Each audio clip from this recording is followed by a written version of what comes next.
100%.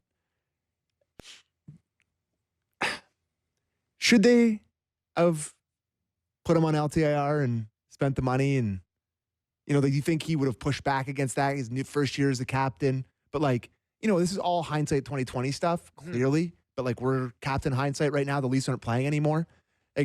In hindsight, maybe you should have considered it. Maybe a couple months off would have really done the trick for him. Yeah, now it looks good. The other question is, if you want to spend that money to get better players at the deadline, look at the assets they gave up to get Carlo and Lawton.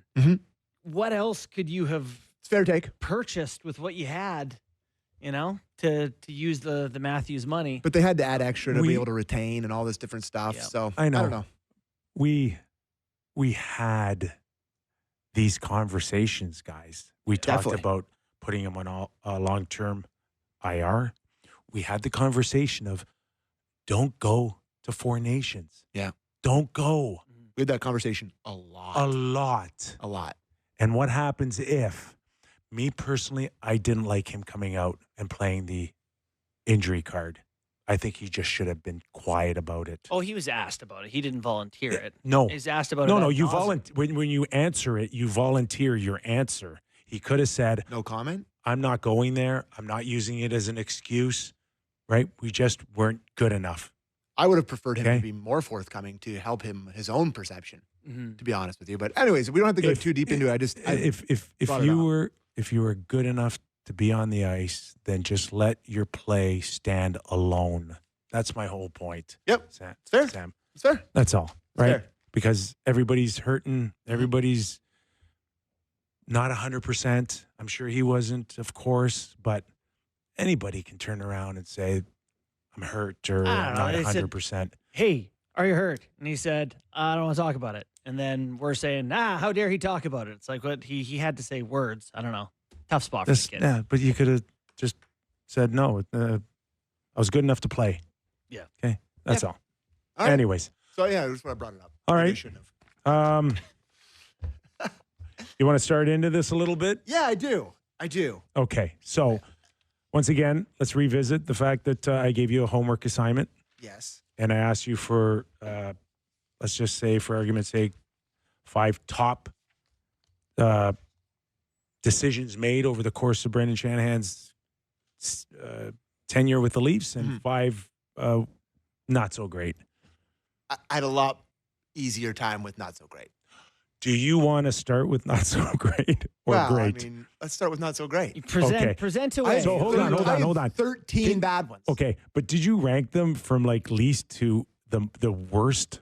I wouldn't. I mean, number one's obvious. Okay, let's start at the bottom first. What do you got for me? Okay, bottom. It's not that obvious because I don't know what it is. The bottom, we'll start with the bottom. Ryan Reeves signing, 13th on the list. Yeah, okay. I got 0 issues for that. Okay. Yeah. Oh, 0. really? Yeah. It's not perfect. Yeah. A guy that's making $1 million, he brought some attitude. You know what he brought? He brought the belief that we're not going to get pushed around anymore. It wasn't perfect, and he went more on reputation than actually dropping his gloves. But at least it showed that they're kind of driving it to the right direction of we're not going to be pushovers anymore. That was, but I mean, to be fair, I don't want to spend too much time on this. Okay. That was my 13th one because you told me to start at the bottom. I'm okay with that. Okay. Morgan Riley contract, where we're sitting here now, is not so great. Okay. But it's not, lower at the bottom too. Yeah, even that, it's not a negative trade value contract. You probably get back a sure about fifth that? For it or something. Sure about that? You don't have to add anything to your I'm okay. Okay. I'm okay with it at 7.5. If it was, it's like, boys, Seth Jones. Okay, let's just talk about that. Dead in the water in Chicago. Nobody wants him. Untradeable contract. Blah blah blah blah blah. Okay, he stinks. He's no good. He's exposed. No one's going to touch him. That's all I heard from various people. Okay. What happens? They eat a little bit of his salary. Mm-hmm. He goes from unworkable conditions in Chicago to a great scenario for the Florida Panthers, who is arguably the best player on the ice in Game 7, and now he's doing it for Florida now. Okay? That's, to me, that gives Morgan Riley and a bunch of those guys, Carlson in Pittsburgh, it gives teams hope that just because it doesn't work here, it doesn't mean I can't make it work there. How about a good move? Sprinkle it in. The Jake Muzzin trade was a good move. Yeah, Muzzin's pretty high on my list of trades I like. We're going to look back in the Brendan Shanahan era, and we're going to say, what could it have looked like if he would have been able to stay healthy? He missed 2 playoff runs right when he was basically their best defenseman. Yep. You know? And if you had him, you wouldn't have had to go out there and spend it on Jake McCabe. Yeah. He was, and the trade was Dursey, which hurts. I mean, not terribly. Yeah. Carl Gunstrom. Muzzin made up for that. Yeah, and a first-round pick was, which was Tobias Bjornfoot. So that was a good trade for the Leafs, and I love Jake Muzzin. And his first game, I remember he hammered somebody and scored a goal, and I was like, oh my God, I love him so much. He was at home before at home. Yeah. Can I give you a positive one for me? Yeah, let's do it. Okay. See if I have one on my list.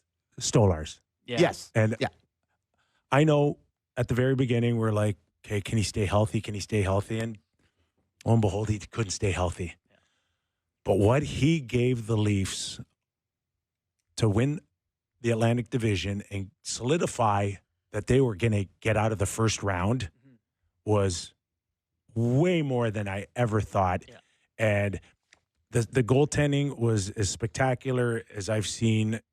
I don't know how far I got to go back, but it was right up there with Curtis Joseph and Ed Belfour. Can I ask Felix Potvin? Can I ask you a mean, unanswerable question?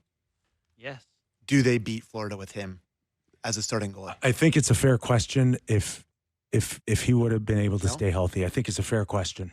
It's worth asking, but they weren't even close. I mean, they played like it's that. Game 3. It's a fair question. Could he have stolen Game 3 and Game 7? I don't know. No, it's not. I don't think Game 5 or Game 7 are part of the equation for me. I really don't. But it's Game 3. Okay. That's pretty much it. For me, remaking the decor, like Carlo and Tanev have made the puzzle pieces fit for the first time. So this Buddy, the good moves of the last 11 years are this past offseason, boys. Yeah, but a lot of them are. Yeah. A lot of them are. But I bypass Carlo and I go straight to Benoit.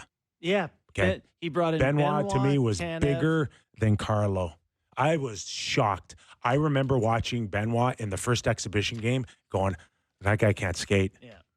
Okay. And he ended up being as important as Chris Tanev. They have it's interesting. They have a he was